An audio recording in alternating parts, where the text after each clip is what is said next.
J'avais déjà participé à la convention de Milan l'année dernière. Du coup, j'attends pas grand-chose, si je puis dire, si ce n'est que ça se déroule bien surtout.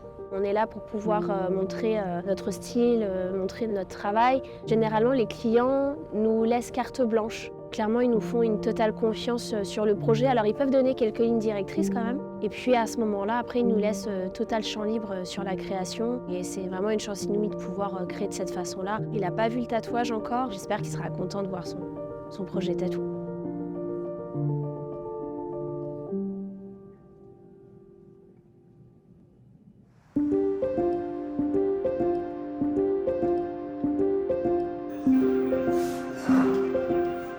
Généralement, dans les conventions de tatou, il y a des catégories de concours sur les 3 jours.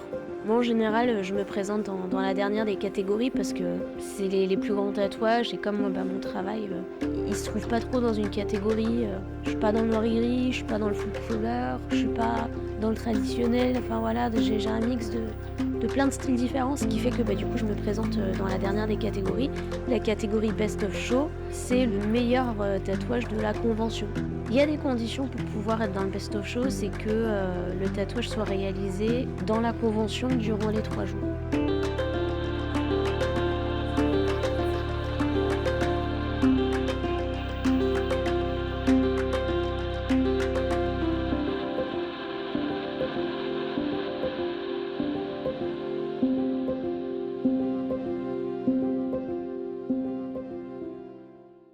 J'ai toujours ce doute où je me dis: «Ah, est-ce que ça va être bien? Est-ce que ça va bien rendre?» Le design sur tablette, c'est quelque chose. Après sur peau, c'en est une autre. Du coup, j'ai hâte que la journée de demain arrive qu'on rentre dans le vif du sujet, donc sur ce que je préfère réaliser, donc le portrait. Je pense qu'il y aura entre 10 et 12 heures de travail, donc ça va me demander beaucoup de concentration. Je pense que je vais être, focus à fond. Demain, ça va vraiment devenir concret, ça va vraiment devenir intéressant.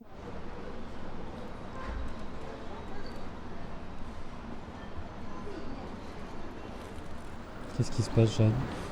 Petite baisse de tension. Tu sais, avec la fatigue et la douleur, là c'est le matin, il est très tôt en plus.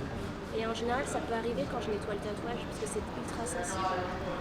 Et quand c'est comme ça, il faut juste les allonger, lever les jambes, leur donner du coca ou du sucre. Après, ça faut qu'ils restent allongés.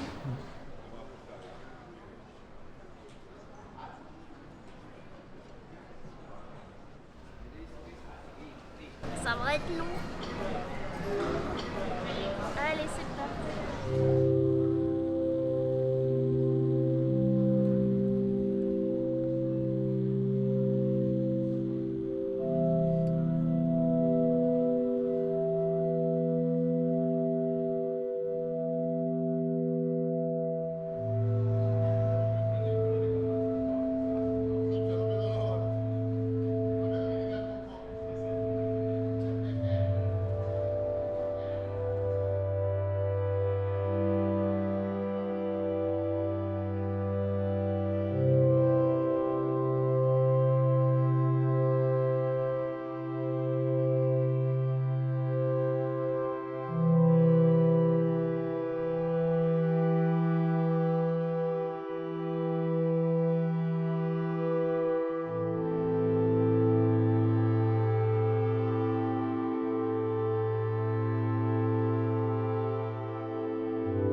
Après cette première partie de journée, je me suis sentie hyper angoissée.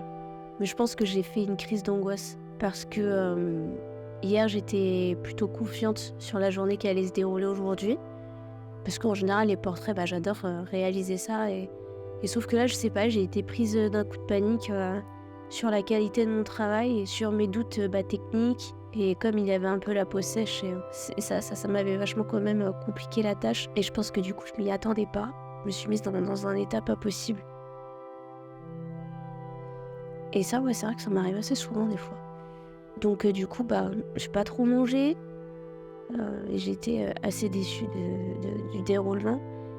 Par la suite, j'ai discuté avec Tom, il m'a encouragée je me suis dit, bah vas-y, baisse pas les bras et fonce, de toute façon, t'as pas le choix, faut le faire. Mais c'est vrai qu'il y a des moments quand c'est comme ça où j'ai pas envie de présenter au concours, même si, avec Tom, on a cette devise de se dire que maintenant, les conventions de tatou, c'est bien de présenter, non pas forcément dans le but de gagner, même c'est toujours mieux de gagner, mais même si c'est pas le cas, au moins se dire,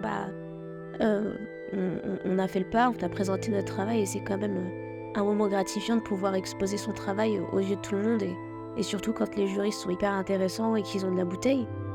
Mais là, du coup, j'avais vraiment pas envie, j'étais pas du tout dans l'optique de vouloir présenter, donc j'étais vachement frustrée. Mais c'est des moments où je perds toute estime de moi dans ces moments-là. Là-bas, on veut chialer toute la journée, quoi. On a clairement envie de chialer. Mais bon, après, on se reprend et on fait. On n'a pas le choix, de toute façon.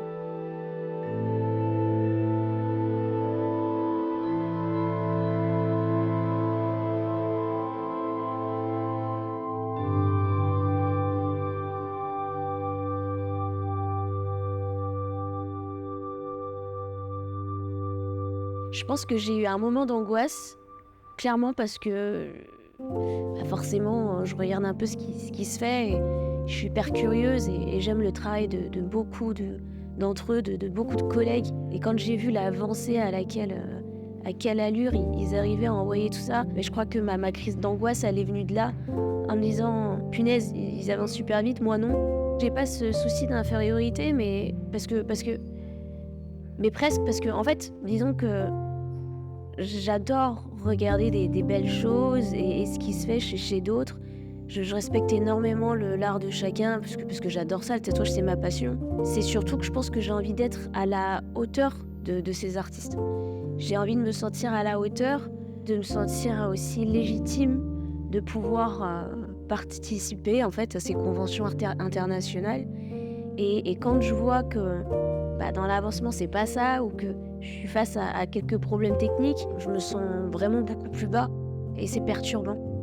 C'est pas de me dire je suis moins forte qu'eux, mais c'est de me dire putain, je suis pas à la hauteur en fait. Et je sais que j'ai beaucoup de travail à faire là-dessus, mais je peux pas m'en empêcher. Je vois tellement de belles choses que ouais, ça fout la pression quand même.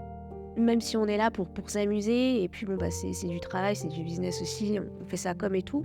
À côté de ça, on a envie de se sentir légitime, d'être là. Les personnes qui viennent voir mon travail, ou les gens qui me suivent sur les réseaux sociaux, j'ai envie qu'ils soient 1000% satisfaits de ce qu'ils vont voir en réalité, tu vois. Je veux pas qu'ils viennent et qu'ils disent « Ah, c'est pas mal. Ah, voilà, tu vois, genre... » Non, j'ai envie qu'ils soient heureux de voir ce que je fais, tu vois, que ça pétille dans les yeux et qu'on se dise « Waouh, c'est beau, ça fait rêver, puisque j'ai envie d'envoyer du rêve, quoi. » Mais et je pense que c'est ça ma plus grosse pression, c'est de pas satisfaire les autres. Parce qu'on fait un métier, on en parle souvent, c'est un métier d'ego, mais aussi on a envie que ça plaise aux autres, on veut que les gens se retrouvent dedans, que ça puisse en inspirer d'autres, tu vois. Et donc du coup, ouais, ça c'est une grosse pression.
bon bah là j'ai perdu, c'est comme ça, c'est comme ça. Et puis les autres travaux de mes collègues étaient hyper mérités de toute façon, c'était vraiment splendide. Au-delà de l'appréhension, c'est toujours ce souci, bah les gens, qu'est-ce qu'ils vont penser en fait. J'essaie de m'en détacher parce que finalement le plus important, c'est mon client et moi en fait, c'est l'expérience que lui et moi, ou elle et moi on a, parce que c'est ce qui va être marqué à vie dans leur vie, dans la mienne. Quand les années passées on a gagné, bah les gens ils s'attendent, tu vois, éventuellement à ce que tu regagnes. Et puis c'est surtout qu'après, ils me font cette tête genre « Oh, I'm so sorry », tu vois. Et ça, c'est horrible.